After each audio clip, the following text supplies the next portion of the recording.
ሰላም በኢትዮጵያ ውስጥ ያላችሁ የወንጌላውያን አብያተ ቤተ እምነት መሪዎች ወንድሞችና እህቶች እንዲሁም ደግሞ በካውንስሉ ውስጥ ያላችሁ የህብረቱ ቤተ እምነት አባላት በሙሉ ሰላማችሁ የበዛ ይሁን። እኔ ወንድማችሁ ዶክተር ማርቆስ አቢሶ ይባላለሁ። የደቡብ ኢትዮጵያ ክልል ወንጌላውያን አብያተ ክርስቲያናት የሥራ አመራር ቦርድ ሰብሳቢ ነኝ። ዛሬ ከክልሉ ሥራ አመራር ቦርድ ጋር በመሆን አንድ መግለጫ ወደ እናንተ ማድረስ እንፈልጋለን። ከዚህ ቀደም ለካውንስሉ 2 ደብዳቤዎችን የጻፍን ሲሆን ከካውንስሉ ግን ለደብዳቤዎቹ አጥጋቢ ምላሽ አላገኘንም። በመሆኑም ዛሬ የክልሉ ሥራ አመራር ቦርድ ከዚህ ቀጥሎ የሚገለጸውን የአቋም መግለጫ ዛሬ ሚያዝያ 27 2018 ዓ.ም በጽሁፍ እናቀርባለን። የክልሉ ሥራ አመራር ቦርድ ወንድማችን ፓስተር ሳሙኤል በጽሁፍ ያነቡልናል። የደቡብ ኢትዮጵያ ክልል ወንጌላውያን አብያተ ክርስቲያናት ህብረት ሥራ አመራር ቦርድ ወቅታዊ መግለጫ። ክቡራን የኢትዮጵያ ወንጌላውያን አብያተ ክርስቲያናት ህብረት መሪዎችና አባል ቤተ እምነቶች፣ ውድ ወንድሞችና እህቶች፣ ሰላም ለእናንተ ይሁን። ዛሬ የምናቀርበው መልእክት የተለመደ አይደለም። ነገር ግን እውነትን ለመናገር የሚጠይቅ ጊዜ አሁን በመሆኑ በዮሐንስ 8:32 ላይ እውነትን ታውቃላችሁ እውነትም አርነት ያወጣችኋል በሚለው ቃል መሰረት ከዚህ በታች ያለውን መግለጫ እናቀርባለን።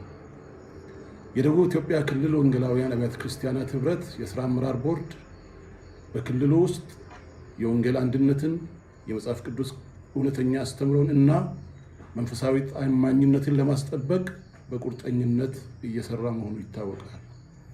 በሌላ በኩል መንግስት የወንጌል አማኞች ራሳቸውን እንዲያስተዳድሩ ባወጣው አዋጅ ቁጥር 1208/2012 የካውንስሉ አባልና መስራች በመሆን በካውንስሉ እየተሳተፍን እንገኛለን። በቅርቡ ግን በክልሉ ውስጥ ከአንዳንድ የካውንስሉ ቅርንጫፍ ጽሕፈት ቤት መሪዎች ጋር በተያያዘ የሚካሄዱ እንቅስቃሴዎች ከመንፈሳዊ መመሪያዎች፣ ከህጋዊ አሰራሮችና ካውንስሉ ከተመሰረተበት መሰረታዊ ዓላማ ጋር የማይጣጣሙ መሆናቸው የክልሉ ህብረት ሥራ አመራር ቦርድ ደርሶበታል።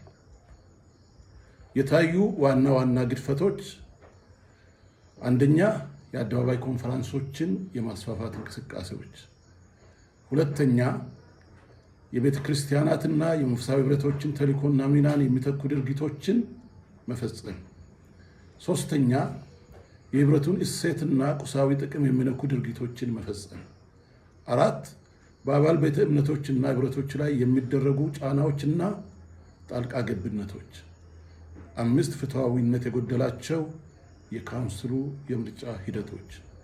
እነዚህ ሁኔታዎች ካውንስሉ ከተመሰረተበት ዓላማ ያፈነገጡ አሰራሮች መሆናቸውን ቦርዱ ደርሶበታል። በተጨማሪም የክርስቲያናዊ አንድነትን የሚያደናቅፉ፣ የእምነት ግልጸኝነትን የማይወክሉና የተቋማትን እምነት የሚሽርሽሩ መሆናቸውን ያሳያል። በመሆኑም የሥራ አመራር ቦርዱ የሚከተሉት ውሳኔዎችና ጥሪዎችን ያቀርባል። አንደኛ፣ በካውንስሉ ቅርንጫፍ ጽሕፈት ቤቶች የሚደረጉ የአደባባይ ኮንፈረንሶች በአስቸኳይ እንዲቆሙ። ሁለተኛ፣ የቤተ ክርስቲያናትና የመንፈሳዊ ህብረቶችን ተልእኮና ሚና የሚተኩ ድርጊቶች ከመፈጸም እንዲቆጠቡ። ሶስተኛ፣ የወንጌላውያን አብያተ ክርስቲያናት ንብረቶችን ወደ ካውንስሉ ለማዛወር የሚደረጉ እንቅስቃሴዎች ካውንስሉ ከተመሰረተበት አዋጅ ጋር የሚጻረር በመሆኑ በአስቸኳይ እንዲቆሙ። አራት፣ በአባል ቤተ ክርስቲያናት ላይ የሚደረጉ ጫናዎችና የተሳሳተ መረጃ ስርጭት እንዲታረም። አምስት፣ ፍትሃዊ፣ ግልጽና አካታች የምርጫ ሂደት በክልሉ ስር ባሉ ዞኖችና የወረዳ ህብረቶች እንዲካሄድ። ሁሉም አካላት የካውንስሉን መመሪያዎች፣ የተቋሙን ደንብና የሥነ ምግባር መመሪያዎችን በጥንቃቄ እንዲከተሉ ጥሪ እናቀርባለን። የሥራ አመራር ቦርዱ ሁሉም አካላት በሰላም በውይይትና በሕጋዊ መንገድ ያሉ ችግሮችን እንዲፈቱ ይጠይቃል። የወንጌል አንድነትና የክርስቲያናዊ እሴቶች ጥበቃ የሁላችን የጋራ ኃላፊነት መሆኑንም ይገነዘባል። እግዚአብሔር ኢትዮጵያን ይባርክ። የደቡብ ኢትዮጵያ ክልል ወንጌላውያን አብያተ ክርስቲያናት ኅብረት የሥራ አመራር ቦርድ ሚያዝያ 27 2018 አርባ ምንጭ